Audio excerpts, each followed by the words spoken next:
All right, day 4.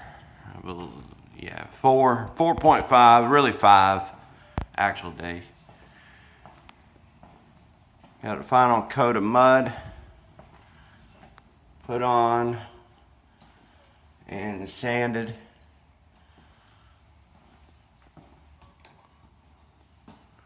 On the living room area. And got everything cleaned up in the kitchen. All the mold's gone. And then went around and taped off all the cabinets and plastic. And I'm getting ready for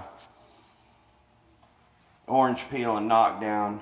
Gonna be prepping the walls today, filling any holes, getting them ready to spray. I'm gonna do orange peel on the walls and knock down on the ceiling.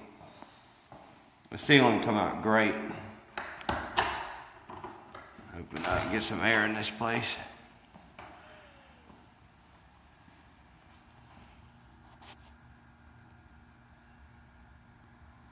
That was 3 coats of mud, 4 in some bad areas. Outside edge where when you remove the sheetrock ceiling, some of it fell just from the weight of the water. But they didn't cut the line, so it ripped the tape joint. So everything had to be mudded around the top. So yeah, it come out good. I'm proud of it. There's no doubt. I'm gonna put a heavy knockdown on it. And then once that's set up, move to the walls.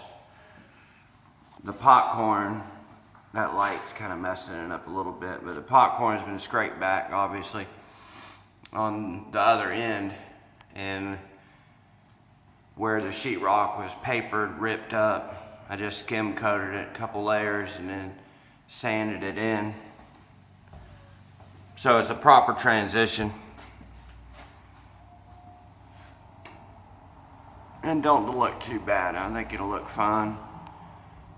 Got a little bit of texture from where the popcorn was. You can remove it back to like that, but that's a lot more work. And there's really no need in it, especially when I'm putting knockdown on it. So the ceiling's done. Got a fireplace taped off, which is a big project in its own because it's brick and it's inconsistent, the line itself. So, but to get it sealed up, because once the ceiling's done, the wall's done. Once I'm ready for paint, caulk, spackle, everything in here is going to get sprayed with oil, also known as Kills, which is going to seal up all the stains and the dirt that's on the walls before we put a proper paint job on everything.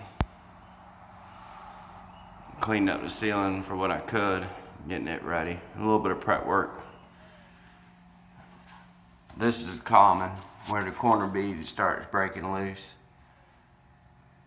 But you could go in there instead of scraping it back, something like that, with caulk, and kind of glue it back in there, and then once it's painted, you won't even know it's there. Your corners get that way, pretty common too. It delaminates. Let's see. Yeah, see right there.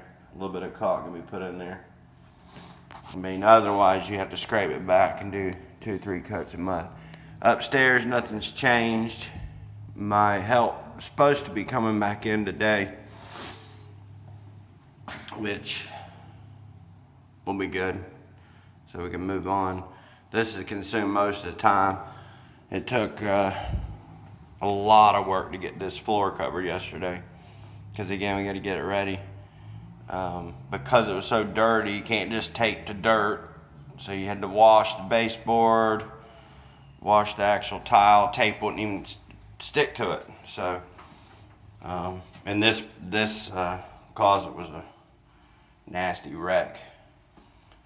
So it kind of works both ways. You get it clean, getting it ready for paint, plus get the floor clean, and that's part of my contract, is to restore the existing tile floor. So kind of what you would call a rough clean. That way it won't be such a big deal later on. Baseboards are clean, they're ready to be caulked now. But it was a pretty decent sized project for a small floor. But it's ready to go. And I got countertops ordered, ready, coming in. They said 1.5 to 2 weeks for them, and we'll be good to go. Alright, I'm going to get started on finishing getting the walls ready and get this ceiling spray today. See you tomorrow.